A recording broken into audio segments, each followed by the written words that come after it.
আমাবস্যার পরে প্রতিপদ হয়, তাই তো নাকি বলছেন? আকাশের দিকে সারারাত্রি চেয়ে দেখবেন এক সময় আকাশের কোণে চাঁদ উঠেছে। ও প্রতিপদের চাঁদ সবাই দেখতে পায় না। রাধারানী কেঁদে কেঁদে বলছে, আমার আর আমার গোবিন্দের প্রেমটি সবাই দেখতে পায় না।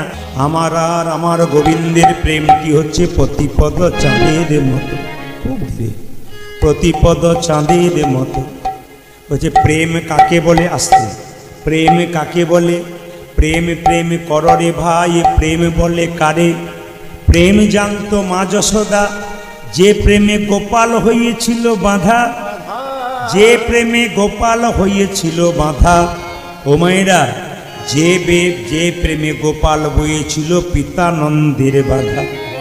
এ জগতের যুবক যুবতীর মধ্যে প্রেম, সে তো কেবল চুলোচুলি করে মরে। কিন্তু ভক্ত ভগবানের প্রেম এমন প্রেম, যে প্রেমের কথা শুনলে একজন ভক্তকে জড়ায়ে জড়ায়ে একজন ভক্তকে জড়ায়ে জড়ায়ে ধরে। এ হচ্ছে প্রেম।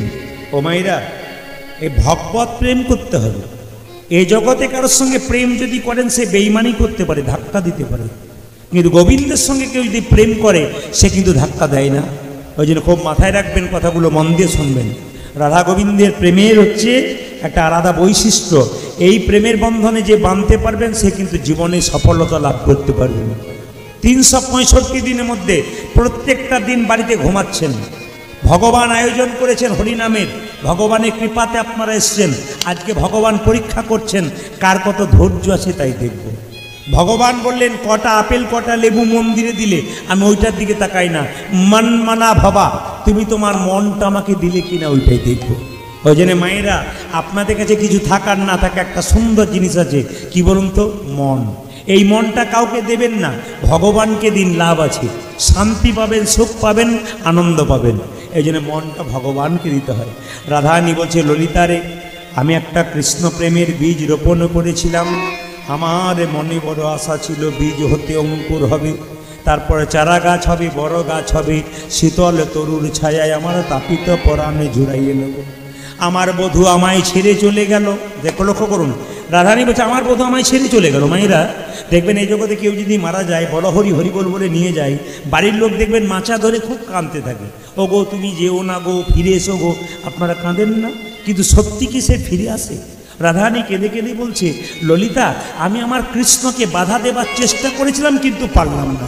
তুই বাধা দিয়েছিলি? বলে হ্যাঁ পেরেছিলাম, দিয়েছিলাম। হ্যাঁ রে, কৃষ্ণ এলো না? বলে না, এলো না। কি করেছিল জানিস?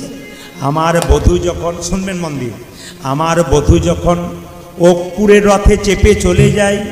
ও মায়েরা, কৃষ্ণ যখন বৃন্দাবন থেকে মথুরায় যাচ্ছে, কার রথে চেপে গিয়েছিল? অক্কুরের রথে।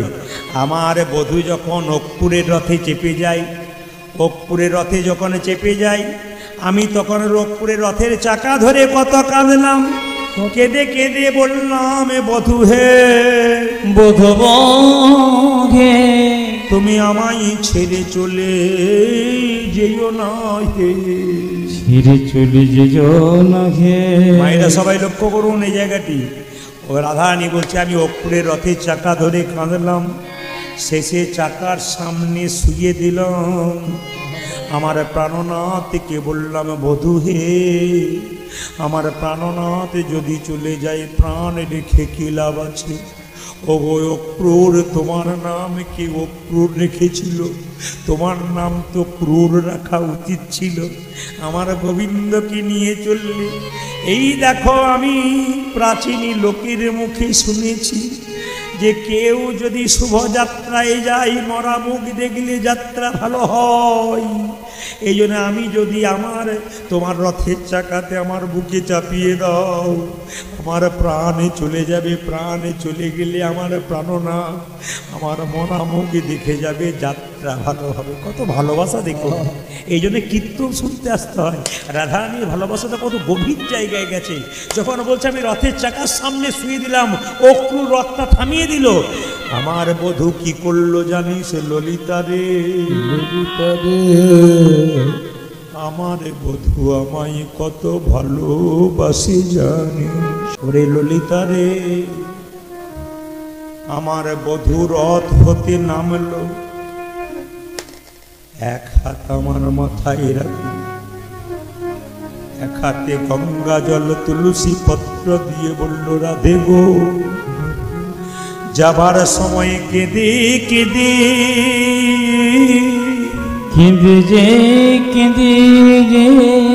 যাবার সময় কেঁদে কেঁদে আমার পথ পিছিল করে দিও না, আমার করে দিও না। আমি তোমায় কথা দিলাম, আজ যাব কাল ফিরে আসে। ওরে ললিতা, আমার বধূর কথাগুলো কেমন জানিস? ব্যবসায়ী লোকের মতো। আপনাদের মুর্শিদাবাদ আছে কিনা জানি না, আমাদের বীরভূমে আছে। ব্যবসা যারা করে, দোকানদার, প্রায় দোকানে দেখেছি, দরজায় লেখা থাকে আজ নগদ কাল ধার। আজ নগদ কাল ধার, আজকে নগদ কালকে ধার। বলো, তার মানে আজকে আপনি 100 টাকা নিয়ে গেলেন, ভাবলেন কালকে ধার নেব, রাত্রি পেরিয়ে গেলে আবার আজ হয়ে যাচ্ছে, কাল আর হচ্ছে না। গোবিন্দের কথার মধ্যে কেমন প্যাঁচ আছে দেখুন। তিনি বলেন আজ যাব কাল ফিরে আসবো, রাত্রি পেরোলে আজ হয়ে যাচ্ছে, কাল আর হচ্ছে না। ওরে ললিতা, শুনবেন কত দামি কথা। যেদিন থেকে আমার বধূ চলে গেছে, সেদিন থেকে আমি স্নান করি নাই।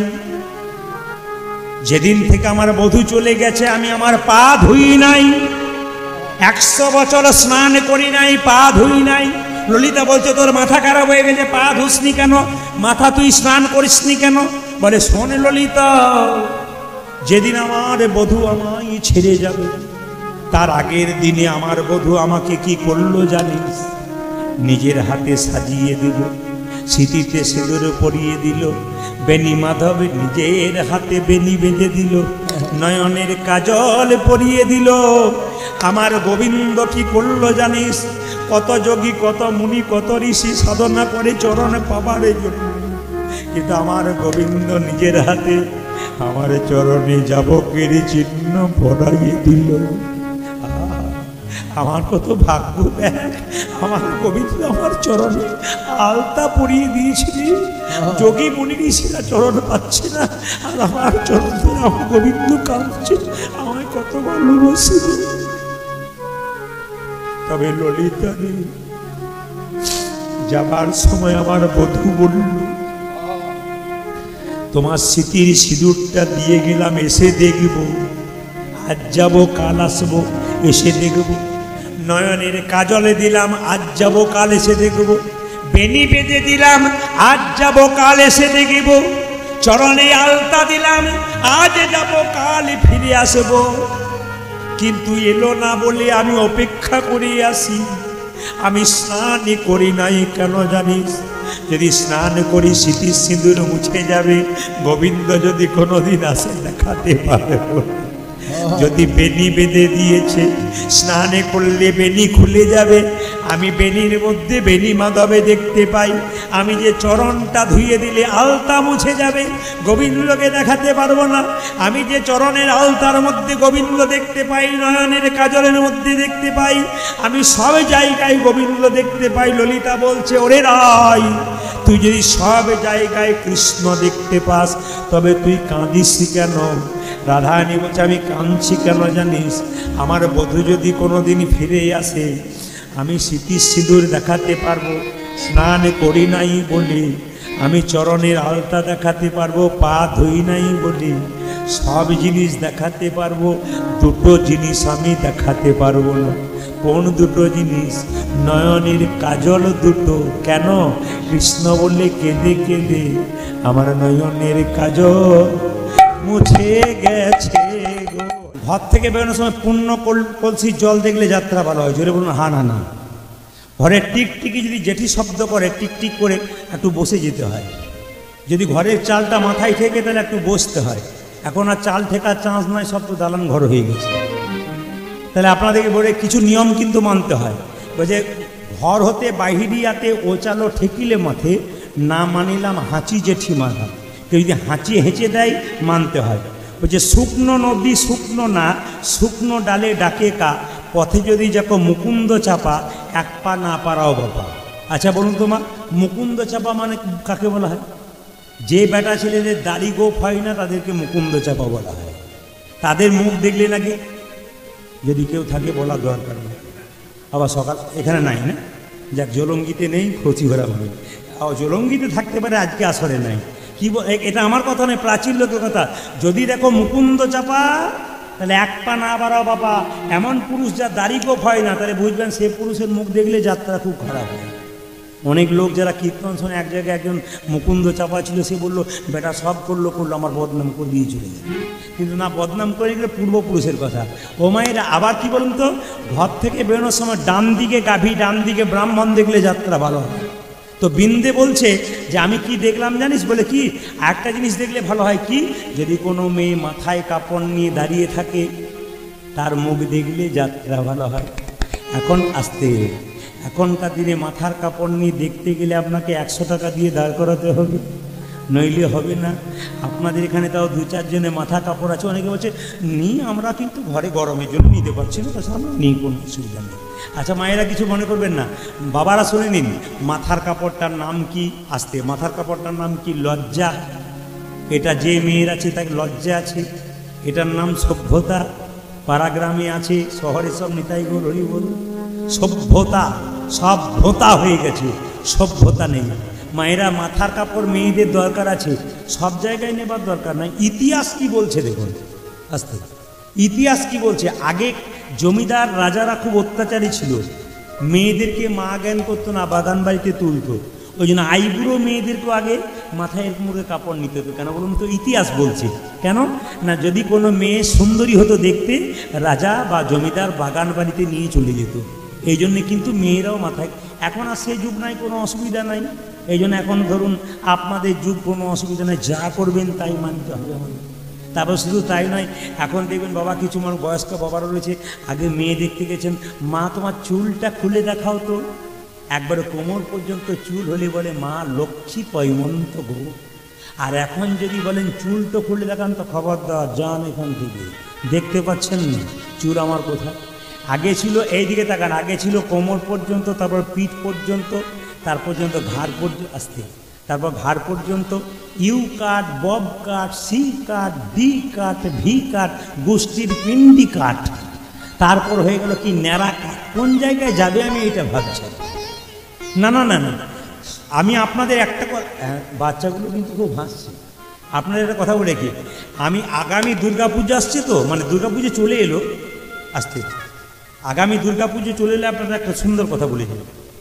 পোশাক পরে যাবেন মা দুর্গার কাছে শালীনতা বজায় রেখে। পোশাক পরে যাবেন মা দুর্গার কাছে কিঞ্চিত শালীনতা বজায় রেখে। এই দেখবেন, শালীনতা মানে কি? মা দুর্গা যে কাপড়টা পরেছে, সেই কাপড়টা সুন্দর করে পরেছে, নিজের লজ্জা আবরণ করে আছে, আর সেখানে আপনি নির্লজ্জের মতো কাটা পোশাক পরে যাবেন। মাকে সম্মান দিচ্ছেন না মাকে অপমান করছেন? বিচার করবেন, কথা বলুন, তারপর আপনারা কাজ করবেন।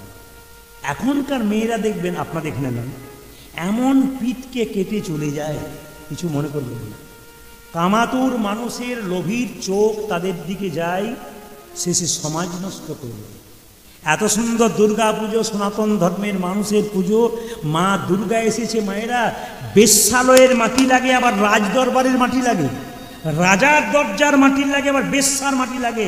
মা কেন বেশ্যালয়ের মাটি নিল, আবার রাজার মাটি নিল? যুক্তি আছে, কিন্তু শুধু কীর্তন শুনলে হবে না, এইটাই জানতে হবে। কেন বসলাম আমি, যে 3 ঘন্টা 3.5 ঘন্টা প্রদীপ পালের কাছে বসলাম, নিয়ে গেলাম কি? শুধু কি কীর্তন শুনে গেলাম, না কিছু জেনে গেলাম? মা দুর্গা বলতে চাইছে, নিচ থেকে ওপর পর্যন্ত সব আমার কাছে সমান।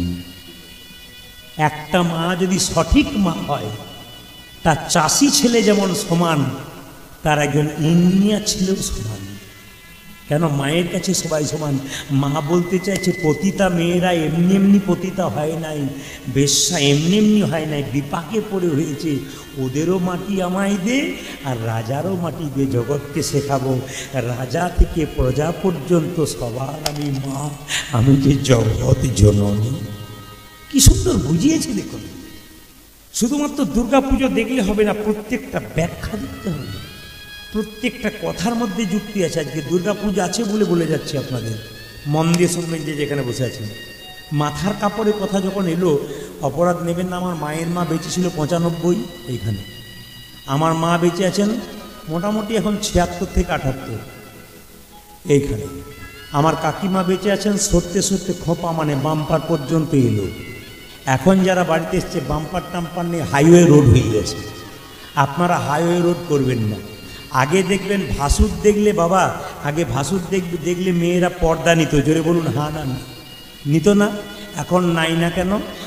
যেদিন না না না হ্যাঁ বলে দিই, এখন ভাসুর দেখলে নেয় না কেন? যেদিন থেকে ভাসুর হলো বর্দা সেদিন থেকে সরে গেল পর্দা। ভাসুর বর্দা হয়ে গেছে আর পর্দা সরে গেছে। মানে যত দিন যাচ্ছে খালি বলছে এখন আর ওই যুগ আছে নাকি, আধুনিক যুগে এক মানুষ। কিন্তু যদি ওই যুগ নাই, এই যে বিচার করে বলবেন, যদি ওই যুগ নাই তাহলে আপনারা আবার হাঁটা শুরু করেছেন কেন? সকালবেলায় খালি দৌড়াচ্ছে, কি করছেন দাদা? মর্নিং ওয়াক করছে। কেউ খাবার জ্বালাই ছুটছে, আর কেউ আবার খাবার হজম করার জন্য ছুটছে। কি বলছেন আপনারা? কেউ পেটের জ্বালায় ছুটছে, সকালবেলা থেকে বেরোচ্ছে, আর কেউ পেটে খাবারটাকে হজম করার জন্য ছুটছে। তাহলে ছুটছেন কেন? আবার নর্মাল লাইফে আসছেন কেন? সেই জায়গাতেই ফিরে আসতে হবে আপনাদেরকে। কেন মাঝখানটাতে জটিল করছেন জীবনটাকে? সহজ করুন, আপনাদের জীবন সুন্দর হয়ে যাবে। তাই যেই না মায়েরা মাথার কাপড়টা দেখেছে অমনি বৃন্দাবতীর যাত্রা ভালো হয়ে গেছে। বৃন্দাবতী বৃন্দাবনে যেই না প্রবেশ করেছে, সঙ্গে সঙ্গে বৃন্দাবনে প্রবেশ করে মায়েরা যেখানে কৃষ্ণ সপ্তম দ্বারে রাজা হয়েছে, সেই জায়গায় চিৎকার করে মনে মনে ভাবলো রাধারানীর নাম করি, দেখি কৃষ্ণ মনে করতে পারে কিনা। কিন্তু কিছু মনে করবেন না, জলঙ্গি ঢুকলাম, ডাক্তারবাবু ঠিকানা দিয়েছিলেন কিন্তু বুঝতে পারি না। বাজারে গেলাম, একজনকে জিজ্ঞেস করলাম, দাদা ডাক্তারবাবু বাড়ি এইটি? না না, আপনি রাস্তা ভুল করেছেন, ওইদিকে চলে যাবেন। আর যদি বলতাম ও দাদা এটা কি ডাক্তারবাবু বাড়ি নাকি, তাহলে কী বলতো? গ্রামে এসে মুখ দেখাচ্ছে। কাজ আদায় করতে গেলে প্রেমের দরকার, তার প্রমাণ দেখুন। বৃন্দে প্রবেশ করেছে কোথায়? বৃন্দাবন থেকে মথুরায় গোবিন্দ আনবার জন্যে। তো যেই না প্রবেশ করেছে, সঙ্গে সঙ্গে মথুরার মেয়েকে ডেকে বলছে, এই যে সবাই লক্ষ্য করুন মায়েরা, রাধারানী কেঁদে কেঁদে বলছে, বেঁচে থেকে কী লাভ আছে, আমায় বিষ এনে দে। সজতি জল কাজ কি এহো জীবনে, সজতি জল কাজ কি হো জীবনে। আপনারা বলেন না স্বামী মরে গেলে ওরে আমাকেও বিষ এনে দিয়ে, আমার বেঁচে থেকে কি লাভ আছে, আমিও চলে যাব। মায়েরা বলেন না, রাধারানী বলছে আমার আর বেঁচে থেকে কি লাভ আছে, প্রাণনাথ যখন চলে গেছে। সজতি আজ কি হো জীবনে, সজতি জল আজ কি হো জীবনে। আনো হো সখী গরল করি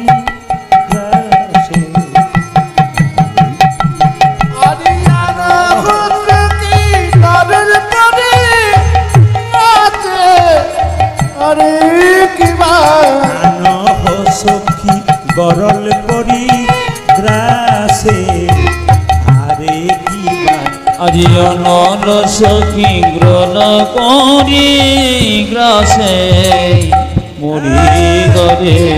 ললিতা দেরি করছিস কেন? দে দে গরল এনে দে, সখী আমায় দে দে গরল এনে দে, দে দে গরল এনে দে রে, ধীরে দে দে গরল এনে দে রে।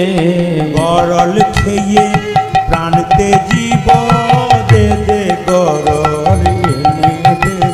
আমি গরল খেয়ে কাঁদতে জীব, দে দে গরল এনে দে দে।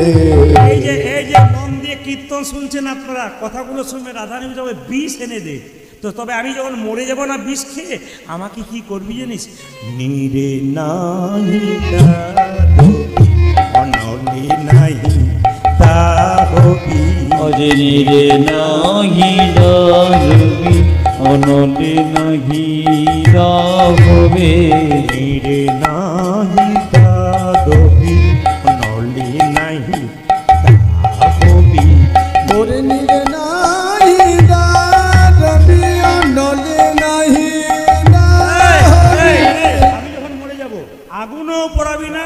কি করবি? জলেও ভাসাবি না, কি করবি? রাখবি তরু তমালো ডালে, আরে কি বা রাখবি তরু তমালো ডালে, আরে কি বা রাখবি তরু তমালো ডালে, আরে কি বা রাখবি তোর তোমার ডালে, আরে কি বাবু। আমায় কি করবি?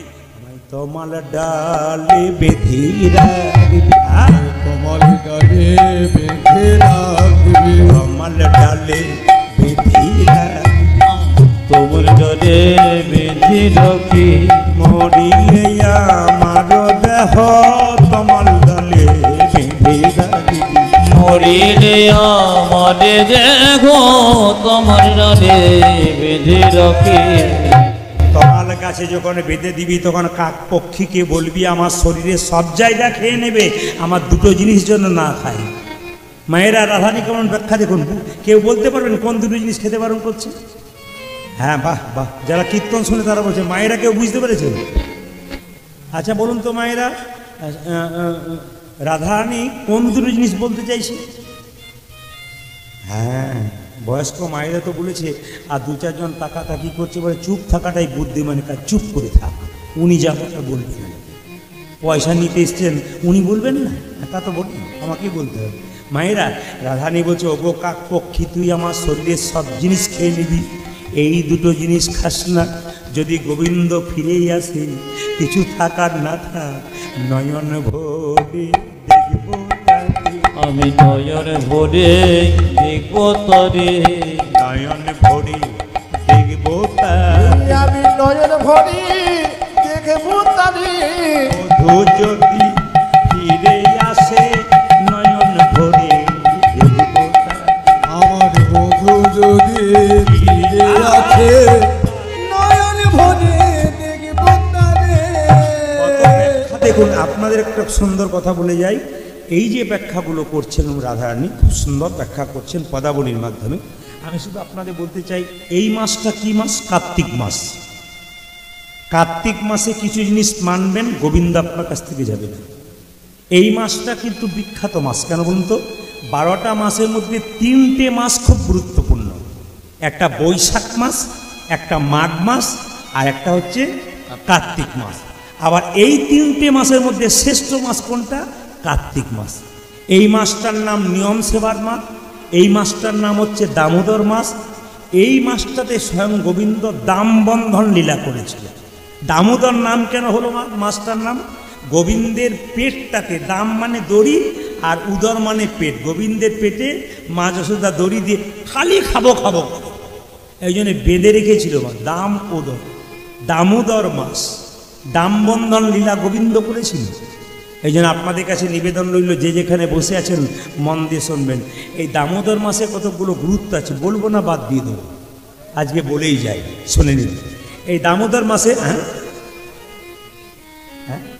আচ্ছা আচ্ছা, শেষ নেই, বাবা বলেছেন বলতে হবে, বেশ, এই দিকে তাকাবেন, মন দিয়ে শুনবেন। দামোদর মাসে কিছু কিছু কাজ আছে যেগুলো করতে হয়, বাবারা জানেন, আপনাদের একটু বুঝিয়ে দিই। ব্রাহ্ম মুহূর্তে উঠতে হয়, স্নান করতে হয়। এখন বলবেন ব্রাহ্ম মুহূর্ত কাকে বলে? সূর্য ওঠার 1 ঘন্টা 36 মিনিট আগে ওটাকে বলা হয় ব্রাহ্ম মুহূর্ত। অথবা আর একটা দৃষ্টান্ত দিচ্ছে, কি বলুন তো? আকাশে দেখবেন রাত্রি 3টের পর যে তারা থাকে, রাত্রি 3টের পর তারা থাকে, তারা যতক্ষণ থাকে ওই সময়টা কিন্তু ব্রাহ্ম মুহূর্ত। তারা যখন আপনার মিলিয়ে গেল তখন এটা ব্রাহ্ম মুহূর্ত নেই। 3টের পর থেকে যতক্ষণ তারা থাকবে আপনি স্নান করতে পারবেন। তাহলে ব্রহ্ম মুহূর্তে আপনি স্নান করলেন, স্নান করার পরে কি করতে হবে? মা, একটা শুভ্র পোশাক করবেন। দাদা ভাইদের সবার পোশাকটা পরে কি করবেন? ভগবানের জপ করবেন। গঙ্গায় স্নান করলে ভালো, প্রতিদিন তার গঙ্গা যাওয়া যায় না। গঙ্গা জল বাড়িতে স্নান করছেন ভোরবেলায়, গঙ্গা গঙ্গা গঙ্গা বলে মাথায় নিয়ে নেন, ব্যাস। শাস্ত্র বলছে, আমি বলি না, এটা করলে কাজ হয়ে যাবে। তো সবার কাছে নিবেদন রইল, স্নান করার পর পবিত্র পোশাক পরে ভগবানের নাম করবেন। অন্যান্য মাসে নাম করলে যে গুণ পাবেন, কার্তিক মাসে নাম করলে তার 1000 গুণ লাভ হয়ে যায়। এই জন্য কার্তিক মাসটার গুরুত্ব আছে। কার্তিক মাসে যখন যেখানে কীর্তন হবে, কার্তিক মাসে যখন যেখানে রামায়ণ ভাগবত পাঠ হবে, আপনি গিয়ে বসবেন, সব কাজ ত্যাগ করে। কেন? এই মাসে যত হরিকথা শুনবেন তত কিন্তু আপনার জীবন আরও সুন্দর হবে। হ্যাঁ, কার্তিক মাসটা চেষ্টা করবেন নিরামিষ খাবার। কার্তিক মাসটা চেষ্টা করবেন, কি বললাম, নিরামিষ খাবার। আমি বাবাদের জন্য বলছি না। অনেকে বলছে আপনি তো নিরামিষের কথা বলছেন, সপ্তমীর পরে অষ্টমী সেনালো গেল, নবমী দশমী বাজারে যা চলছে আর কি থাকতে পারি? তারপর বাড়িতে এত কুটুম্ব আসবে, না এনে থাকতে পারি না, কি বল? না না, আমি আপনাদের বলবো, হিন্দু ধর্ম হচ্ছে, সনাতন ধর্ম হচ্ছে ত্যাগের ধর্ম, এ কিন্তু ভোগের ধর্ম নয়। লালাবাবু এত সম্পত্তির মালিক, ত্যাগ করে চলে গেলেন গোবিন্দ ভজন করবার জন্যে। কত দৃষ্টান্ত নেবেন আপনারা, কত বড় বড় গোস্বামীরা। নরোত্তম দাস বাবাজি, কি অভাব ছিল নরোত্তম ঠাকুরের, বলুন, সংসার ত্যাগ করে চলে গিয়েছিল। ত্যাগ নইলে গোবিন্দকে পাওয়া যায় না। আপনি বলবেন আমি ভোগও করবো আর গোবিন্দকে ভজন করতে না, কিছু ত্যাগ স্বীকার করতে হবে। যেমন আমি আপনাদের বলে যাই, নিরামিষ খাবার কথা যখন বললাম তখন মন দিয়ে শুনবেন। যারা নিরামিষ খায় তারা হচ্ছে বট গাছের মতো, আর যারা আমিষ খায় তারা কলা গাছের মতো। কলা গাছ হুড়ুর করে বাড়ে আর হুড়ুর করে পড়ে, আর দেখবেন বট গাছ ধীরে ধীরে বাড়ে আর বহুদিন পরে মরে। কে বলেছেন? পরম প্রেমময় ঠাকুর অনুকূল চন্দ্র। তিনি বলেছেন শিক্ষা মুখে আছে কিন্তু ব্যবহারে নাই, এই শিক্ষার মুখে মারো ছাই। লোককে শিক্ষা দেবে তুমি আর নিজেই মানবে না, তাহলে এ শিক্ষার কোনো দাম নাই। যা বলবে তোমাকে মানতে হবে, তবে তোমার দাম আছে। ঠাকুর প্রেমময় এই কথাগুলো আমাদের সামনে ছুড়ে দিয়েছেন। মায়েরা, যারা দেখবেন নিরামিষ খায় তারা দেখবেন চেটে চেটে জল খায়, আর যারা আমিষ খায় তারা কি করে খায়? হ্যাঁ, কি করে খায়? ওটাকে কি বলা হয়? এমনি করে খাচ্ছেন ঢক ঢক ঢক ঢক করে, যেটাকে আমরা সাধারণ কথা থেকে পুঁয়ে খাই বলা হয়, পিবে পিবে খাই। তা এখন কথা হচ্ছে জল চেটে চেটে খাচ্ছে কে বলুন তো? জল চেটে খায় কারা? আপনাদের জানা নেই? বাঘ খায়, বিড়াল খায়, কুকুর খায়, আর আমরা পিবে পিবে খাই, জল পুয়ে খাই। তাহলে আমরা কি খাবো? নিরামিষ খাবো। গরু জল চেটে চেটে খায়, হরিণ জল চেটে চেটে খায়। আচ্ছা, একটা হরিণ এত দৌড়াতে থাকে, দেখবেন একটা বাঘ তার পেছনে ছুটতে থাকে। হরিণ যতক্ষণ না আছাড় খেয়ে পড়ে ততক্ষণ পর্যন্ত বাঘ তাকে ধরতে পারে না। হরিণ নিরামিষ খায়, আর বাঘ মাংস খাওয়ার পর দেখবেন কেন বলুন তো, হাঁপিয়ে যায়। কিন্তু নিরামিষ আমাদের জন্য নিরামিষ বটে, কিন্তু আমরা আমিষ করেছি, কি করবেন? সবাই তো নেই। কিন্তু না, যত নিরামিষ খাবেন শরীর তত ভালো হবে। আপনি অ্যাপেলো চেন্নাই বড় বড় ডাক্তারবাবুর কাছে যান, দেখে নেবেন সব নিরামিষ ভোজী। আইনস্টাইন বিখ্যাত বিজ্ঞানী, আমি তার চরিত্র পড়েছি, পরিষ্কার লেখা আছে তিনি নিরামিষ ভোজী। বিখ্যাত বিখ্যাত ডাক্তার আছেন, তারা সব নিরামিষ ভোজী। কেন? তারা জানতে পেরে গেছেন। অ্যাপেলো চেন্নাই একজন ডাক্তারবাবু বলছে, আরে পশ্চিম বাংলা থেকে মানুষ আসছে, এরা তো মাছ মাংস খেয়ে খেয়ে রোগ ধরিয়ে আসছে, ওইখানকার কতজন হসপিটালে ভর্তি হচ্ছে একবার দেখাবেন তো। খুব বিচার করে দেখবেন। এই যে নিরামিষ খাওয়াটা খুব জরুরি, আপনারা যদি খেতে পারেন তাহলে আপনাদের ভালো হতে পারে। এইবার বলে দিন, এই দামোদর মাসে মায়েরা আসতে আপনারা দীপ দান করবেন। দীপ যদি পারেন তাহলে মাটির দীপ, মাটির প্রদীপ 130 দিনে 30টা প্রদীপ কিনতে হবে। অত পয়সা যদি না থাকে, বাড়িতে যে প্রদীপটা আছে সেই প্রদীপটা দেবেন। তিল বা ঘিয়ের প্রদীপ দেবেন। খুব মনে রেখে দেবেন আপনারা, এই কথাগুলো যদি মাথায় রাখতে পারেন জীবন সুন্দর হবে। তিল বা তেলের প্রদীপ, তিল বা ঘিয়ের প্রদীপ দেবেন। আকাশ প্রদীপ যদি আপনি না টাঙাতে পারেন তাহলে আপনি ছাতের উপরে প্রদীপ দিতে পারেন প্রত্যেক দিন, ওটা আকাশ প্রদীপ হয়ে যায়। ঘি পোড়াতে হয়, তিল পোড়াতে হয়, তিলের তেল যদি না পারেন তাহলে এরকম তেল দিয়ে আপনি প্রদীপ দেবেন। তবে ভগবানের চরণে 4 বার দেখাবেন, নাভিতে 2 বার দেখাবেন, মুখমণ্ডলে 3 বার দেখাবেন। খুব ভালো করে শুনবেন। আপনি দীপ দেখাবেন কখন? সূর্য ওঠার আগে আর সূর্য ডোবার পরে, তার আগে নয়। কিন্তু দীপ দেখানোর নিয়ম হচ্ছে, শুনে রাখুন, সূর্য ওঠার আগে দীপ দেখা দেবেন ভগবানকে, আর সূর্য ডোবার পরে, তার আগে নয়। কিন্তু এই কার্তিক মাসে একবারে ভোরবেলায় আপনি দেখাবেন। চরণে কবার বললাম? 4 বার। নাভিতে কবার? 2 বার। মুখমণ্ডলে কবার? 4 বার, 3 বার। খুব মাথায় রাখবেন কথাগুলো। কি বললাম? চরণে কবার? 4 বার। নাভিতে কবার? যে ঘুমাচ্ছে সে বলুন কবার? কবার? নাভিতে কবার? 2 বার। আর মুখমণ্ডলে কবার? 3 বার। গোটা শরীরে কবার? 7 বার। এইবার লক্ষ্য করুন, খুব দামি কথা বলে দিই, ওই প্রদীপটা ভগবানকে দেখি, ভগবানের চরণে যদি দেখিয়ে দিন তাহলে আপনি দেবতার চরণে দেখালে আপনি অপরাধ করছেন। ভগবানের চরণে যে প্রদীপ দেখালেন, বদনে যে প্রদীপ দেখালেন, ওই প্রদীপটা কিন্তু আপনি ভগবানের চরণে দেওয়ার পর, বদনে দেওয়ার পর দেবদেবীকে দেবেন, তখন চরণে দেবেন না, মুখমণ্ডলে দেবেন। কবার? 7 বার কি 3 বার?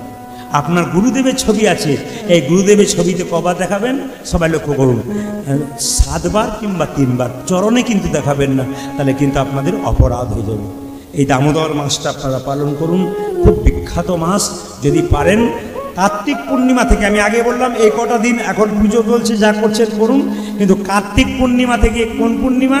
রাস পূর্ণিমা, অথবা এই শুক্লা একাদশী থেকে ওই শুক্লা একাদশী, মানে একবারে উত্থান একাদশী পর্যন্ত আপনারা করতে পারেন। যদি রাধা রানী কি, শ্যাম সুন্দর কি, মদন মোহন কি, মায়েরা রাধারানী যখন এভাবে কাঁদছে, তখন বিন্দে দুটি ছুটে এসেছে। বিন্দে কেঁদে কেঁদে বলছে, রাই তুই কাঁদিস কেন? এত কান্না কিসের? রাধারানী বলছে, ওরে বিন্দে, আমি 1 জীবনে কাঁদিনি, আমি 4 জীবনে কেঁদেছি। কেঁদে কেঁদে দিন কেটেছে, আমি এমনি হত ভাগিনী, 4 যুগে আমি বড় মন্দ ভাগিনী। এই 4 যুগে আমি বড় মন্দ ভাগিনী। কেঁদে কেঁদে দিন কেটেছে, এমনি হত ভাগিনী, 4 যুগে আমি বড় মন্দ ভাগিনী। আজ 4 যুগে আমি বড় মন্দ ভাগিনী। আমি আপনাদের গানের মাধ্যমে বুঝিয়ে দেবো। সত্য যুগে ছিলাম আমি, সত্য নারায়ণী, দুর্বাসাদি অভিশাপে হলাম মর্তবাসিনী। তাই ছিলাম রাম ঘরণী, জনক নন্দিনী, কৈকেয়ীর দোষে মাগো হলাম বনচারিণী। তারপরে মা ছিনু হয়ে আয়ান ভরণী, ননদিনী দোষ দিল মা হলাম কলঙ্কিনী। কলি যুগে গৌর ঘরে হলাম গৌর ভামিনী, বিষ্ণু প্রিয়া হলো কুলবধূ যোগিনী। আমার কেঁদে কেঁদে দিন কেটেছে, এমনি হত ভাগিনী, 4 যুগে যাবে বড় মন্দ ভাগিনী। আজ 4 যুগে আমি বড় মন্দ ভাগিনী। মাথুর গান শুনছেন, ব্যাখ্যাগুলো দেখবেন কিন্তু কত সুন্দর পদাবলীগুলো। বিন্দে বসে আছে, রাধারানী কাঁদছে, এনে দে মাধব, কথা এনে দে মাধব, এনো না উমাধব, এনে দে মাধব, কথাগুলো শুনতে হবে। এনে দে মাধব, এনো না উমাধব। মাধব, মা মানে পৃথিবী, ভব মানে পতি, যিনি পৃথিবীর পতি গোবিন্দ মাধব তাকে এনে দে। এনো না উমাধব, উমা মানে দুর্গা, আর ধব মানে পতি মানে দুর্গার পতি শিবকে চাই নাই। ব্যাখ্যা করে দেখুন, এনে দে মাধব, এনো না উমাধব, এনে দে মাধব হরি তব পার। এনে দে মাধব, এনো না ও মাধব, এনে দে মাধব হরি তম পায়। এই যে আমি উমাধব মানে দুর্গার প্রতি শিবকে চাই না, এসবই অন্য মাধব। এন হে মাধব ও গোবিন্দে গো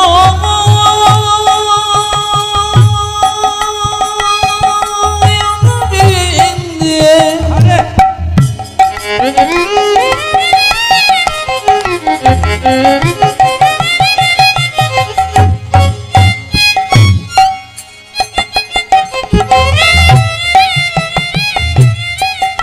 দিদি আমায় মাধবকে এনে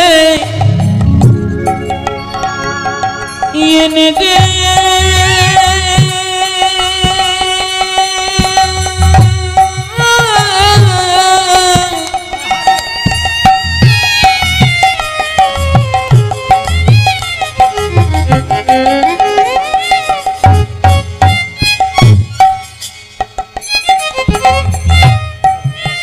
ও বৃন্দাবন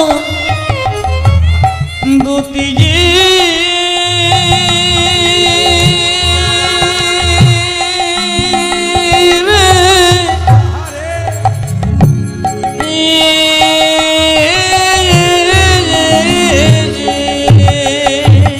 ও স্বামী মাধব, এ নাহি মাধব নমাধব ধব শ্যামলি চড়াই।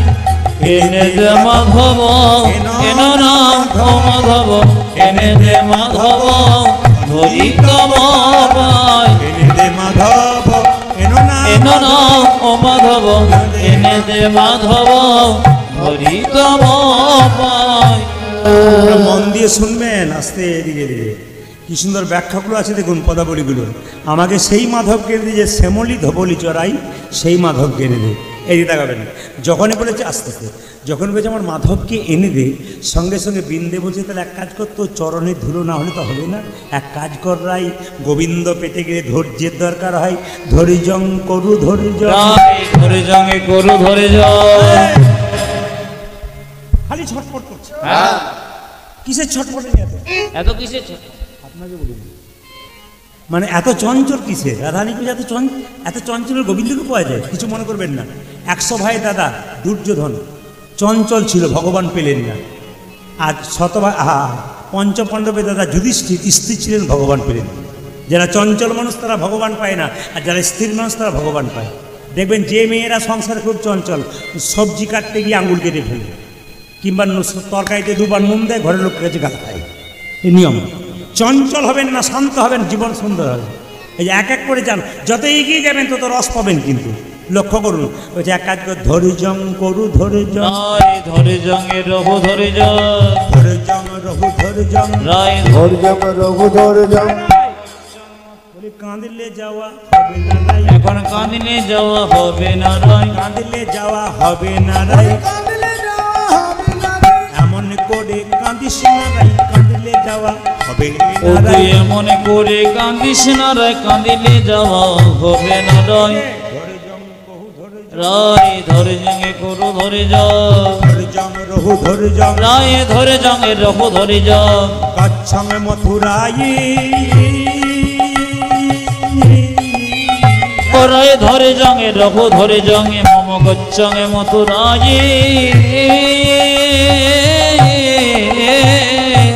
মায়েরা রাধারানী চরণে প্রণাম করে বৃন্দে চলল আস্তে আস্তে আস্তে। হ্যাঁ, ঘড়ি দেখছেন কি শেষ করবো নাকি? তাহলে কি বলছেন? ঘড়ি দেখছেন শেষ করে দেবো না, কি বলছেন?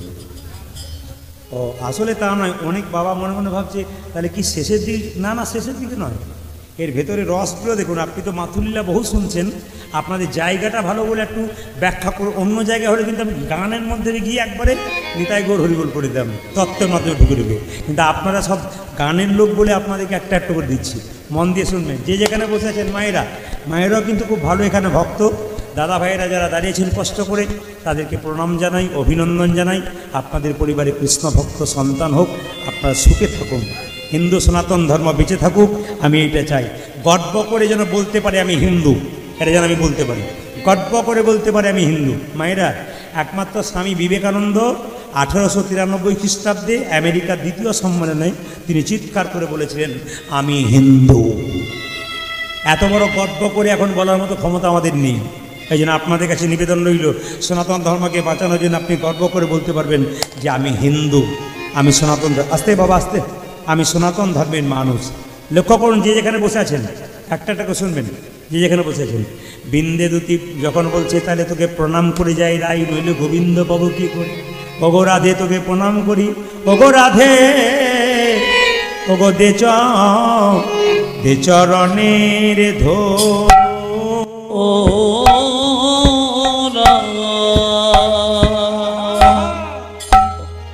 ও ধোলা রে, ও গো রাধে, চরণে ধোলা। রাধে দে চরণে ধোলা দে, আমি রাম ওই চরণে ধোলা লয়ে। যাত্রা করব দে চরণে ধোলা। ওগোকে চরণের ধুলা দে রাই, ধুলা দে রাই, ওই ধুলা লয়ে যাত্রা করে দে চরণে ধুলা। ও ধোলা লয়ে যাত্রা করব দে চরণে ধোলা। দেগনাই ধোলা লয়ে যাত্রা করব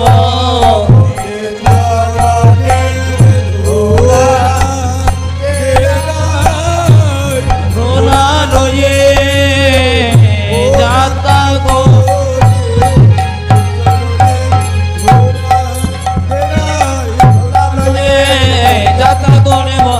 চরণে ধোলা ধোলা লয়ে যাত্রা করব দে চরণে ধোলা দে ধোলা লয়ে যাত্রা করব দে চরণে ধোলা। আচ্ছা, কিছু মনে করবেন না মায়েরা, এই যে প্রণাম করছেন আপনারা, রাধারানীকে প্রণাম করছো, আপনারা প্রণাম করবেন কীভাবে মন দিয়ে শুনবেন। এই যে প্রণাম আপনারা করছেন, আপনাদের বলে দিই, প্রণাম করার নিয়ম তো আপনারা ইউটিউবের মাধ্যমে শুনেছেন। সাষ্টাঙ্গে প্রণাম মানে 6টা অঙ্গ মাটির সঙ্গে ঠেকাবেন, মায়েরা নয় বাবারা। কোন 6টা অঙ্গ? দুটো হাতের তালু, দুটো জানু, কটা হলো? 4টে। একটা বক্ষ, নাসিকা, কটা হলো? 6টা। ঠিক তো? সাষ্টাঙ্গে। আবার কোন কোনো জায়গায় নিম্নাঙ্গ বলা হয়, তখন কিন্তু শুধু কপালটা ধরা হয়, বক্ষটা ধরা হয়, হাত ধরা হয়, পা ধরা হয়। মানে দুটো হাত একটা অঙ্গ, দুটো পা জানু, কটা হলো? দুটো অঙ্গ। একটা কপাল, কটা হলো? 4টা। একটা নাসিকা, কটা হলো? 5টা। বক্ষ 6টা। ঠিক আছে? এই সাষ্টাঙ্গে প্রণাম কিন্তু করতে হয়। তবে মায়েরা কিন্তু সাষ্টাঙ্গে প্রণাম করতে পারবেন না, আপনার পঞ্চাঙ্গে বা হাঁটু গেড়ে প্রণাম করবেন, এটা কিন্তু আপনাদের করতে হবে। মা দুর্গাকে প্রণাম করবেন আপনারা, যদি কাল থেকে এই প্রণামটা করেন তাহলে ভুল করছেন আপনারা। মা দুর্গাকে প্রণাম করবেন সবসময়, মাথা রাখবেন মা দুর্গাকে প্রণাম করবেন সবসময় ডান দিকে রেখে।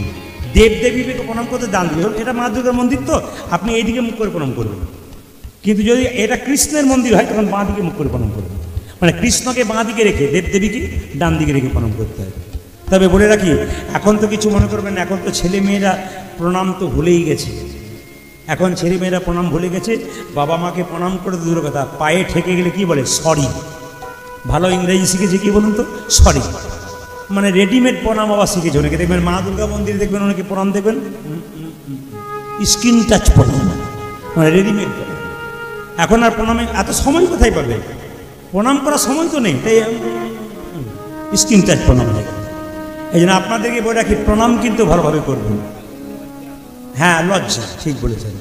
ও মায়েরা, প্রণাম করেছে রাধারানীকে কি করে? বিন্দে পঞ্চাঙ্গে প্রণাম করলো। যখনই প্রণাম করেছে তখন বলছে, বিন্দে যা, তুই আমার গোবিন্দকে এনে দে। যেই না বিন্দে চলে যাচ্ছে, অমনি সঙ্গে সঙ্গে আবার ফিরে আসছে। তুই ফিরে এলি কেন? সঙ্গে সঙ্গে বিন্দে বলছে, ফিরে এলাম কেন জানিস? গোবিন্দ যখন বৃন্দাবনে ছিল, একটা দস্তখত তোর হাতে, তোর কাছে লিখেছিল, দাসখত। বলে কীরকম? কী লেখা ছিল? সোনরাই গরবিনী, আমি যে তোমার প্রেমের ঋণী, তোমারই নারিলাম সুদিতে, মনে করি বারবার সুদিব প্রেমের ধার, তাই হবে আমায় আবার জন্মিতে। ওগো রাধে, লিখে গিয়েছিল যে তোমার প্রেমের আমি ঋণী, আমাকে আবার জন্ম নিতে হবে, ওই কাগজটা দিন। বলছে, আমার বধূকে আনতে যাবি, তাহলে আমার কাগজে কী দরকার আছে? বলছে, সমান মানুষের সাময়িক পরিবর্তন হলে পূর্বের কথা মনে থাকে না। যেমন ধরুন, কেউ যদি রিক্সা চালায়, সে যদি হঠাৎ একটা টিকিট কেটে 5 কোটি টাকার মালিক হয়ে যায়, ও রিক্সার কথা ভুলে যায়। কেন বলুন তো? পূর্বের কথা ভুলে যায়। এখানে ছিল রাখাল, ওখানে রাজা। যদি মনে না থাকে, এই কাগজটা দেখাবো। আর যদি কাগজটা দেখার পর না আসে, তাহলে কি করব? বলবো আমি রীতিমতো, ছন্দগুলো দেখুন, বলবো আমি রীতিমতো, তাতেও যদি না হয় রত, বাঁধবো আমি আপন জোরে, আমার বাঁধা দেখে মথুরার লোকে যদি সুধাই মোড়ে, বলবে আমি গরব করে, আমাদের রায় রাজা হয় পলাতক প্রজা, যদুনাথ দাস ভয় করে না কারে। তোর গোবিন্দকে প্রথমে ভালো ভালোই বলবো, আসে তো ভালো, নাহলে হাতে জোর করে দড়ি দিয়ে বেঁধে আনবো। রাধারানী বলছে, ললিতা যা, বিন্দে তুই যা করবি করবি, আমার গোবিন্দের হাতে দড়ি দিয়ে বাঁধিস না। বলে কেন? যে অঙ্গে চন্দন লেপন করতে গিয়ে আমার হাতগুলো কাঁপে, যদি নখের আঁচড় পেয়ে যায়, তুই দড়ি দিয়ে বাঁধবি, বধুর কত কষ্ট হবে। তাহলে বারণ করিস তুই বাঁধতে, তাহলে বলছিস কি পায়ে ধরে আনতে? বলছে, না না, এমনভাবে কাজ করবি যেন সাপও না মরে, লাঠিও না ভাঙে। সঙ্গে সঙ্গে বিন্দুবতী বলছে, তাহলে এক কাজ কর, ওরে তুই যেমন কৃষ্ণ কাঙালিনী, আমিও কৃষ্ণ কাঙালিনী, আমিও ঘরে থাকতে পারছি না, আমি কেমন করে রইব ঘরে, নন্দদোলা ডাকিছে মোরে, যশোদা দুলাল ডাকিছে মোরে, আমার যশোদা দোলা ডাকিছে মোরে, নন্দ দুলাল ডাকিছে মোরে, আরে নন্দদোলা ডাকিছে মোরে, আমি কেমন করে রইব ঘরে, নন্দদোলা ডাকিছে মোরে, ব্রজের রাখা ডাকিছে মোরে।